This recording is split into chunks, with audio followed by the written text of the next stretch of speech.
Acts 25. Festus then, having arrived in the province 3 days later, went up to Jerusalem from Caesarea. And the chief priests and the leading men of the Jews brought charges against Paul, and they were urging him, requesting a concession against Paul that he might have him brought to Jerusalem, at the same time setting an ambush to kill him on the way.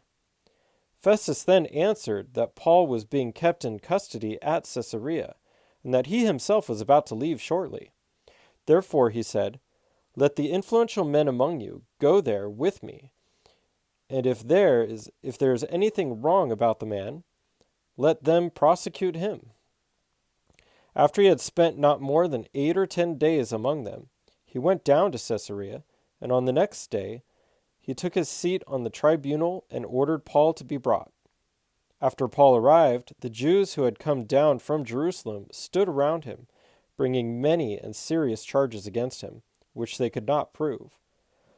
While Paul said in his own defense, "I have committed no offense either against the law of the Jews, or against the temple, or against Caesar."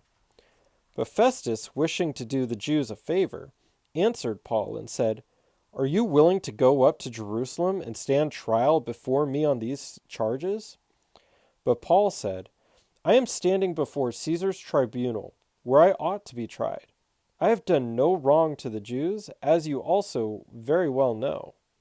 If then I am a wrongdoer, and have committed anything worthy of death, I do not refuse to die.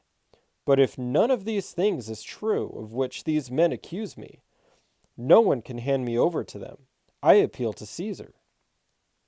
Then when Festus had conferred with his council, he answered, "You have appealed to Caesar you shall go." Now when several days had elapsed, King Agrippa and Bernice arrived in Caesarea and paid their respects to Festus. While they were spending many days there, Festus laid Paul's case before the king, saying, "There is a man who was left as a prisoner by Felix. And when I was in Jerusalem, the chief priests and the elders of the Jews brought charges against him, asking for a sentence of condemnation against him. I answered them that it is not the custom for the Romans to hand over any man before the accused meets the accusers face to face and has an opportunity to make his defense against the charges. So after they had assembled there, I did not delay, but on the next day took my seat on the tribunal and ordered the man to be brought before me. When the accusers stood up, they began bringing charges against him, not of such crimes as I was expecting, but they simply had some points of disagreement with him about their own religion and about a dead man, Jesus, whom Paul asserted to be alive. Being at a loss how to investigate such matters, I asked whether he was willing to go to Jerusalem and there stand trial on these matters. But when Paul appealed to be held in custody for the emperor's decision, I ordered him to be kept in custody until I sent him to Caesar." Then Agrippa said to Festus, "I also would like to hear the man myself." "Tomorrow," he said, "you shall hear him."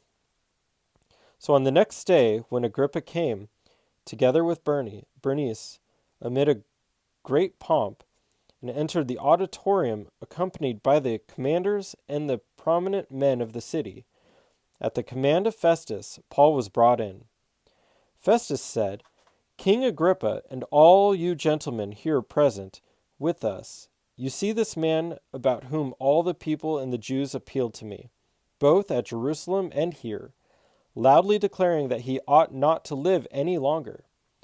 But I found that he had committed nothing worthy of death, and since he himself appealed to the emperor, I decided to send him. Yet I have nothing definite about him to write to my lord.